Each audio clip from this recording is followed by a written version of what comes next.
We call this gathering the art of allowing. And what it's really about is you finding ways, moment by moment, day by day, to allow as much of your connection to source energy as you can. I want to allow as much broader perspective as I can right now. I want to become such a vibrational match to who I am that I have the advantage of that broader perspective. And when you realize that the better you feel, the more tuned in, tapped in, turned on you are, and the worse you feel, the more you're pinching yourself off from that. You can never disconnect from it. You are always that.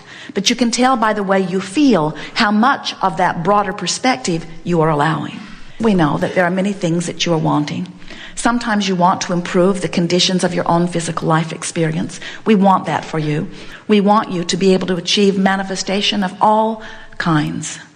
But we want you also to come to understand that what your joy is really about is not the achievement of the things or even the relationships.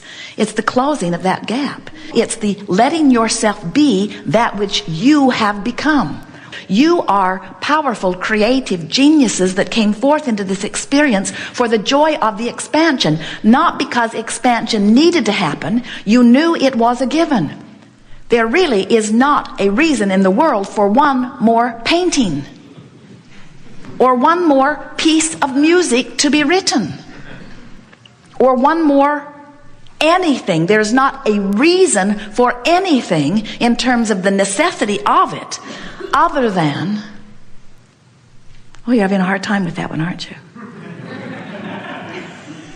You think there are things that are needed by the world. And we want you to understand that nothing is needed. It is wanted. Ooh, now we're stepping all over your toes. We're talking from your broader non-physical perspective where you understood that you would come into this body and that the variety would inspire you to individual desire. And you knew that when that desire emanated from you, that it would naturally begin to take shape and form. And that all you had to do then was become a vibrational match to what the world had caused you to ask for. And you weren't the least bit worried about it. In fact, further you said, I'm not only not worried about it, I know that I have guidance that will help me know when I'm moving toward or away from what I am asking for. And so the art of allowing is about reminding you of this powerful emotional guidance system that you have, that is within you, that in every moment will help you to come into vibrational alignment with the you that you have become. We cannot cease to be. So you sort of have to go with the flow of that. And when you have allowed yourself to be projected into this body, into a time-space reality that is full of contrast, that is evoking desires from you, you must find a way to keep up to speed with what life is calling through you. Because when you try to shut that down, you go out of your mind. Have you noticed? Sometimes we see you. Something will happen and you'll feel a desire surface. And then you'll think to yourself, there's no way I can achieve that. And then you feel irritated that you now want it. The desire is torturing me. And we say, no desire was ever meant to torture you. Every desire was meant to represent the expansion that you are. And the torture is self-imposed because you're not letting yourself go with your own expansion. Well, I didn't mean to expand. I didn't mean to want something that I believe I can't have.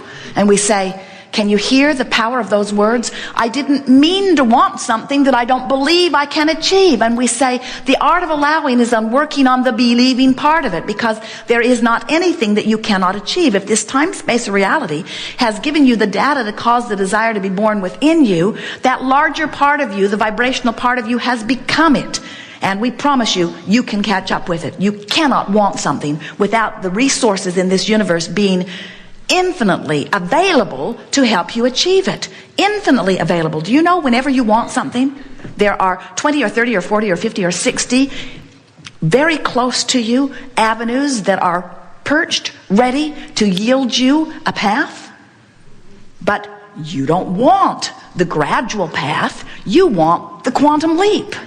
You want the impossible. You want to jump from depression into ecstasy. Do you get it that you are always emanating a vibration? And do you understand that law of attraction is responding to whatever that vibration is? And that what you think and what you feel, and therefore what manifests in your experience, is always a vibrational match? And so, does it make sense to you that if you're beating the drum of something not wanted, that you are marching towards something that when it manifests, and it will, you're not going to like it? And when you're beating the drum of something that feels good, you're marching towards something that when it manifests, and it will, you will like it? 99 and then some, 99.99% of every creation is complete vibrationally before you see physical evidence of it. That's what we mean when we say your life experience has caused you to ask, and source has become it. And if you could just get a sense from us here today of how true that vibrational creation is, you would never again doubt if you can have it.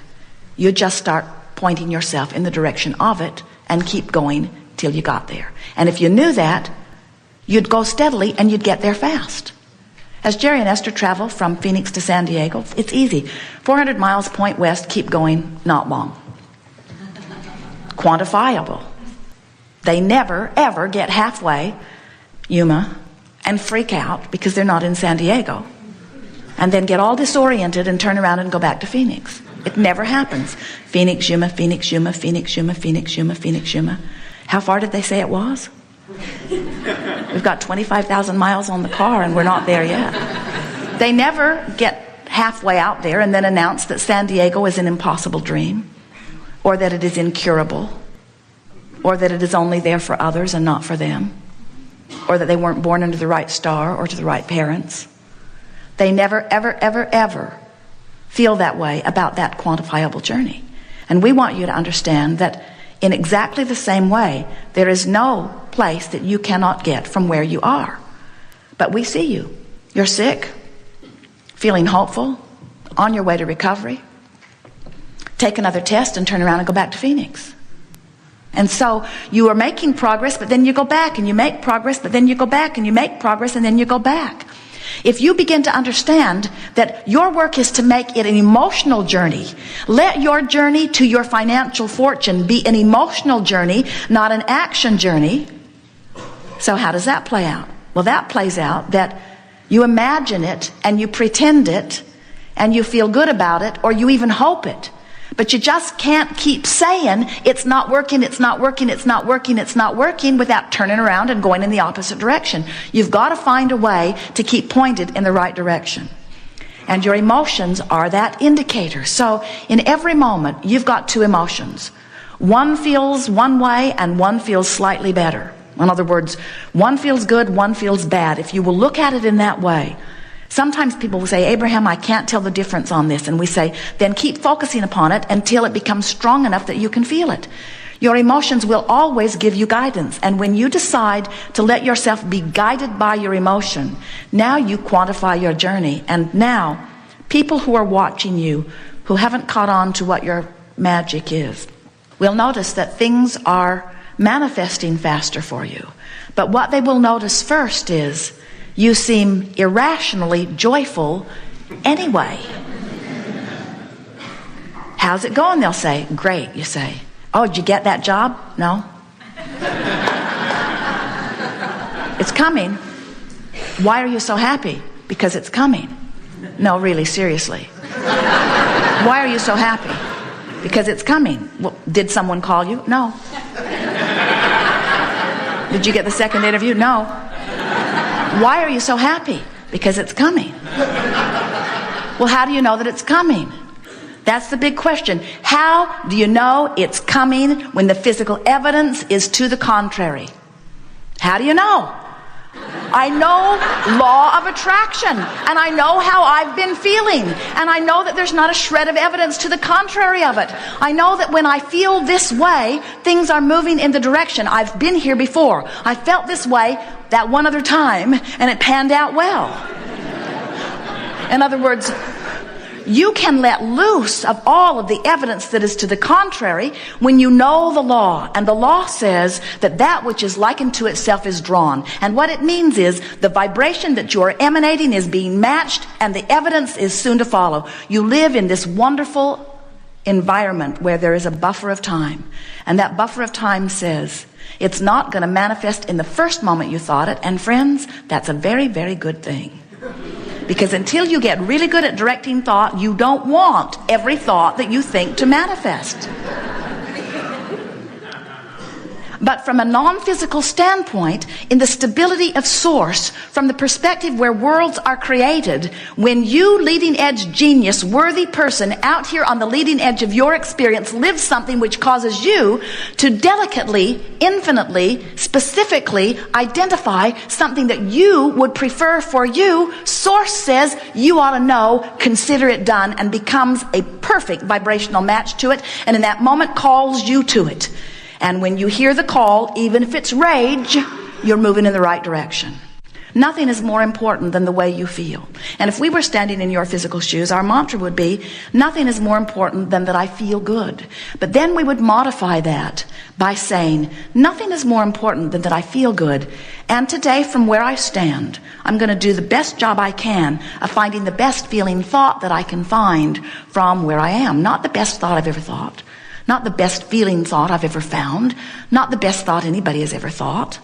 Only the best feeling thought I can find from where I am.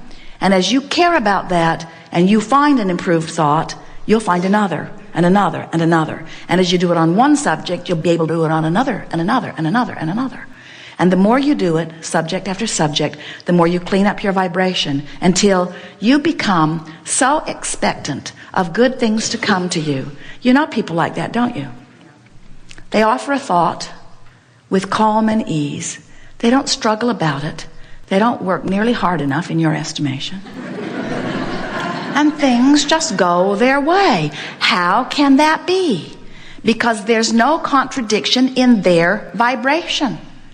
So then you say, okay, suppose I play your silly game and I clean up my vibration. What do I do about all of those other people that are up close to me in my life who aren't having any of it? And we say, then the world is treating them the way they vibrate, and the world is treating you the way you vibrate. And you say, yes, but this person's in my world. And we say, give your attention to the most positive aspects of that person, and that's the part of that person that will be in your world. Well, where will the rest of that person go?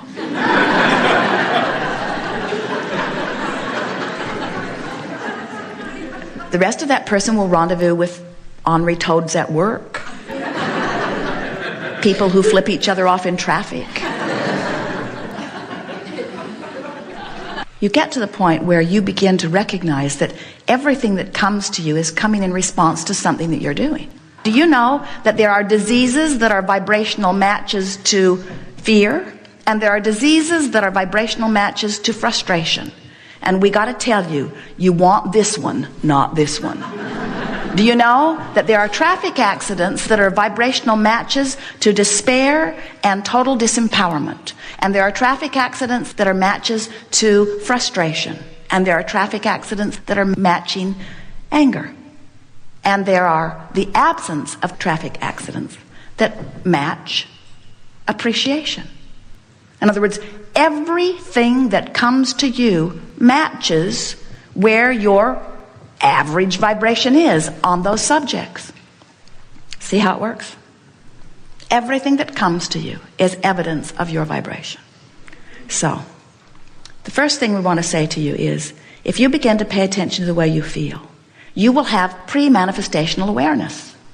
And we want you to understand that you get to choose how close up you get to everything. And when you start moving yourself in the direction of what you want, you feel a desire to embrace the manifestations that are showing themselves to you, because each manifestation is a little better than the last. That's how you tell if you're going in the right direction. Each manifestation is a little better than the last.